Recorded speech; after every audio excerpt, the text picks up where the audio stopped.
Happy 4th of July, everyone.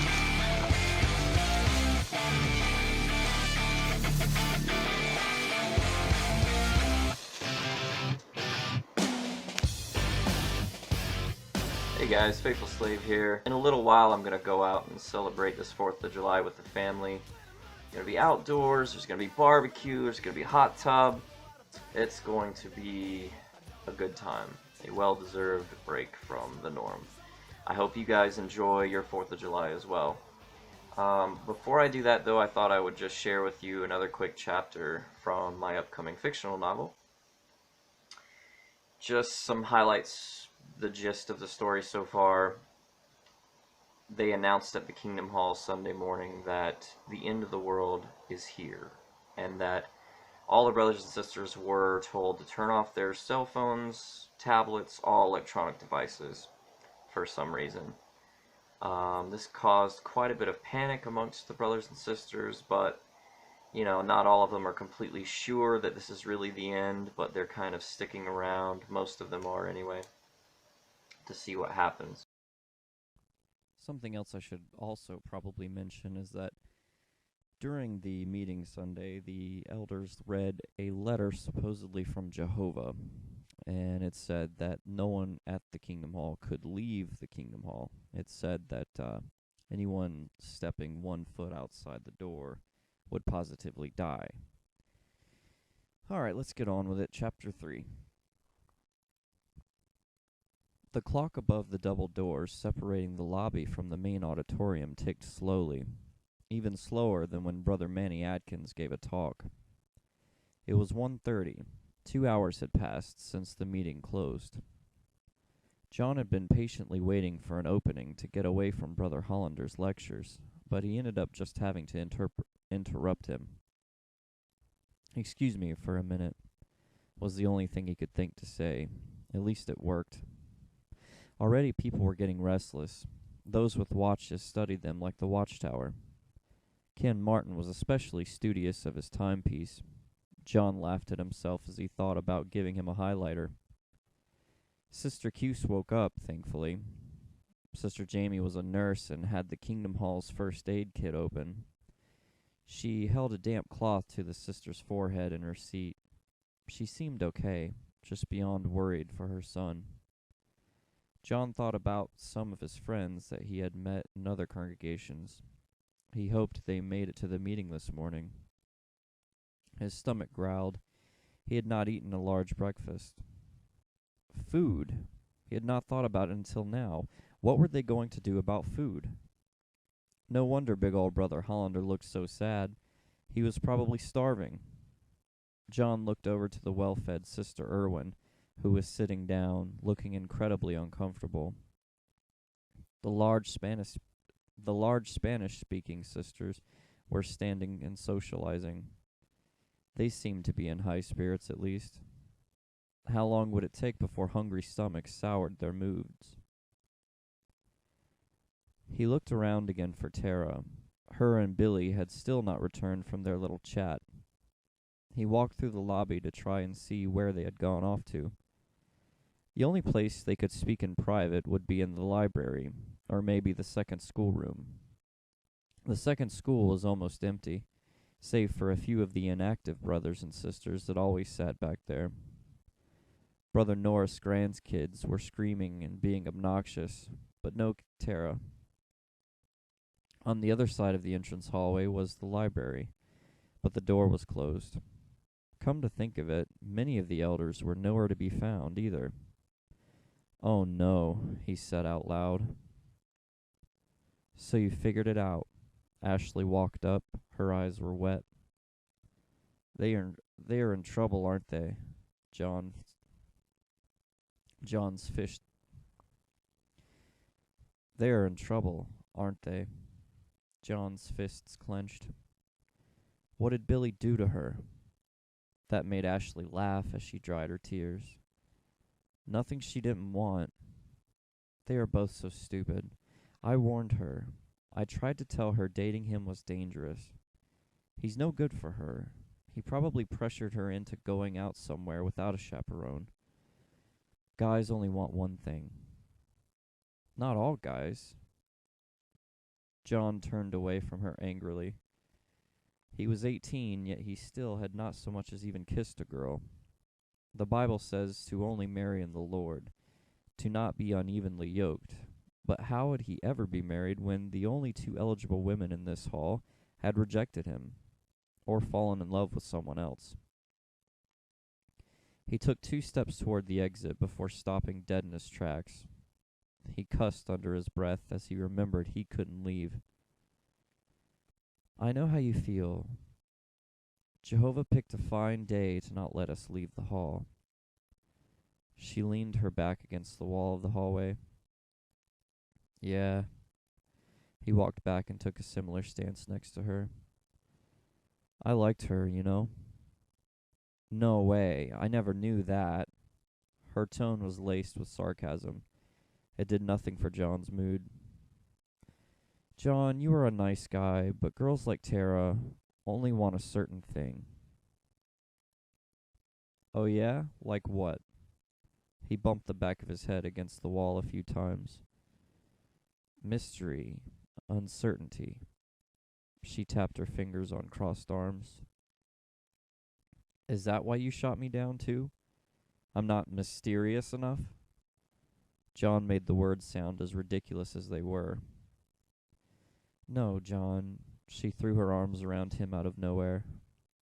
I can't talk about it. I know girls say it's not you all the time, but believe me when I say that it's not you. You're a great guy. He returned the embrace, enjoying the pleasure of her body so close. Intimacy with an attractive girl was not something that happened every day. It was nice. He liked Tara. He had real feelings for her, but he had been interested in Ashley first. Other brothers and sisters walked up to the library door. They looked at John and Ashley suspiciously, so he reluctantly let her go. She turned to see who he was looking at. I hope the elders come out soon. It looks like there are more people who need to clear their consciences.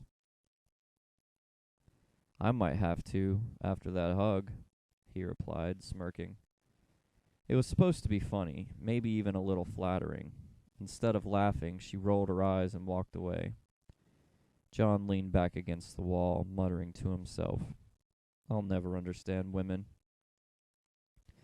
A voice could be heard shouting from inside the library room. John couldn't tell what was being said, but it sounded like Billy and Brother Christian were arguing. The door flung open, and John could see Billy struggling to get free of Brother Green's arm. Billy, now Billy, wait just a moment, Brother Green pleaded, but was knocked back into a shelf of books. No, this is crazy. You're all just horny old men. Billy walked determinedly towards the exit. John thought about trying to stop him, but for some reason he let him walk by. Billy, wait. You can't step out of that door, John yelled after him. Fuck that, I'm out of here, he said as he pushed the double doors open and vanished outside. Billy, Tara came rushing out, weeping. John caught her before she could run out.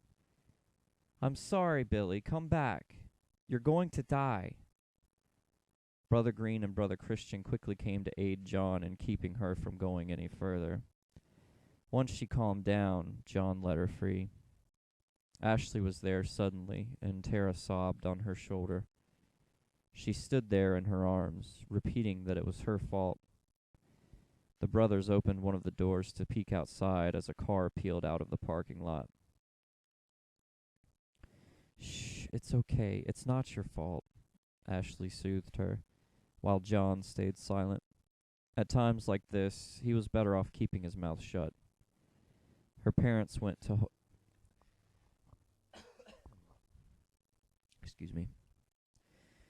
Her parents went to her, trying to determine what had happened.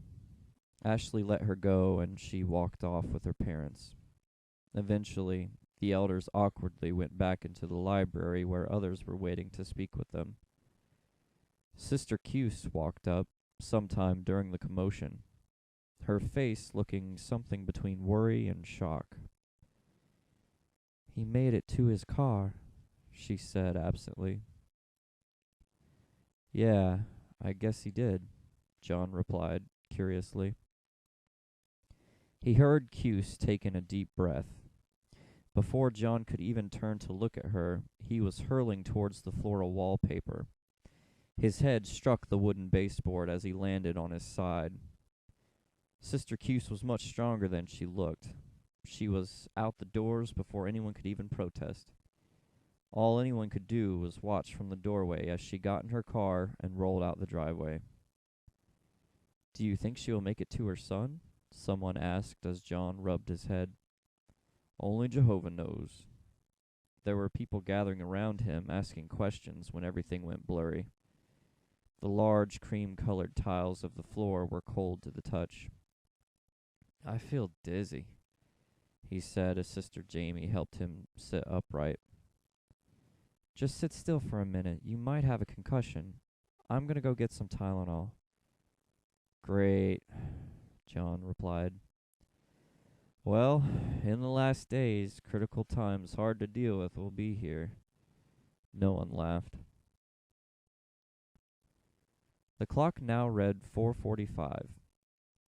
John was ordered to rest. They had him laid up in the big multicolored chair that sat in the lobby. From there he could watch the brothers argue over if they should have someone standing guard at the doors, whether or not they should keep people from leaving. Ultimately, it was decided against. "Jehovah has given us free will to do what we please," reasoned Brother Christian. "If people want to throw away their lives by leaving, they are free to do it." John watched 5 more leave after Sister Cuse, one of which was Ken Martin, Billy's dad. "I hope they make it all back," said Wanda Christian, who looked genuinely worried. "I hope they bring food," added Sister Irwin. Brother Manny Atkins had come out of the elders' meeting looking very upset. John wondered if he was the one Billy had mostly been referring to when he called the elders perverts. There were rumors going around. Some of the sisters in the past had complained about him staring inappropriately. Tara had pulled herself together, but she would not look at the elders, especially Brother Atkins, who had no problem looking at her. He was staring at her again. His bottom lip tightened in a way that made John shiver. "Jehovah uses imperfect men," John muttered to himself. Sister Irwin was in the corner of the lobby arguing with her husband. Brother Irwin's hands waved apologetically. It was easy to see who wore the pants in that house. Even when that went against God's arrangement, she should be more submissive to her spiritual head, especially considering he was an elder in the congregation. "If you don't say something, I will." She turned and addressed everyone in the large room. "Brothers, have you discussed what we are going to do about food?"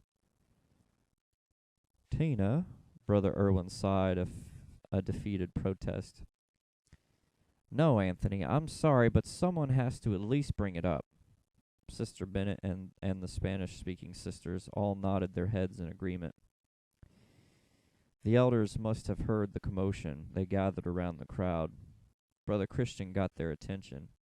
It seemed like every hour he had to shout for everyone to be quiet. It had become his unofficial job since he had the pipes for it. Brother Green rubbed his chin thoughtfully, while Brother Manny Atkins smiled as if he heard a joke. Up came Manny's cousin, Mike Atkins, who tried to speak up, but only a series of stutters came out. No, sisters, Brother DuPont came to his rescue. "All we can do right now is pray to Jehovah that he will provide." "Yes, like the Israelites and the manna," Brother Mike managed. Anthony Irwin put a reluctant hand on his wife's arm. "Maybe it would be good to look over the account of the Israelites and the manna. We should read Exodus 16. "That's a great idea. We should all go read it in the auditorium," Brother Christian announced. "It will help keep our minds on what's really important. Perhaps a little spiritual food will take the edge off our stomachs. Come on, everyone. John, go turn on the sound system, will you? Get the handheld mics, too. We will go around reading, old book study style. All right. He stood up, perhaps a bit too quickly. Sister Jamie came out of nowhere to steady him. He shrugged her off. No, I'm all right, really. He followed the crowd into the auditorium and then headed to his sound booth in the corner. He set it all up, and Brother Irwin volunteered to handle one of the mics. John wouldn't want to sit with his wife either, with that angry look on her face. He stood up to carry the other mic when Christian stopped him. No, you don't, said Brother Christian. That was a pretty nasty bump on your head. Just relax. I will get Brother Eric Brown or Brother Jamie to carry the other mic. John's stomach growled angrily again as they began to read. It turns out the spiritual food isn't all that filling. There was a distant thump that sounded like it came from outside. John looked up to see if anyone else had heard it, but everyone was looking down at their Bibles. The Kingdom Hall was long overdue for a remodel. It was one of those old buildings that infamously had no windows to look out of. John stood up and walked out of the congregation, casually, so as if to not distract anyone. His shoes tapped on the tile floor of the lobby as he passed through, then turning left towards the double doors of the main entrance. The doors opened out from the center. He studied the threshold carefully. He was able to open the right door so that he could pop his head out and look left. The sun was hanging low. It glowed above the distant highway. An empty highway. There were no cars except one. In the ditch sat a truck with its emergency lights on. The driver's side door was wide open. John began to laugh hysterically. Oh my God, Jehovah provides. John had to double check, but he was quite sure that it was a Schwann's truck. The same kind of truck that used to bring his parents frozen food. He stopped laughing as the realization hit. Okay, but how do we get to it? He said to himself, dismayed. On his way back to the group, he stopped. The door of the library was open. He peeked around the doorway and smiled. Well, we may die if we step a foot outside the door, but what if we never touch the ground? There, sitting against the wall, was Brother LeBlanc's bike. All right, everybody, thanks for listening. Things get much more interesting in the following chapters, but I hope you appreciated it. Hope you liked it. And once again, happy 4th of July.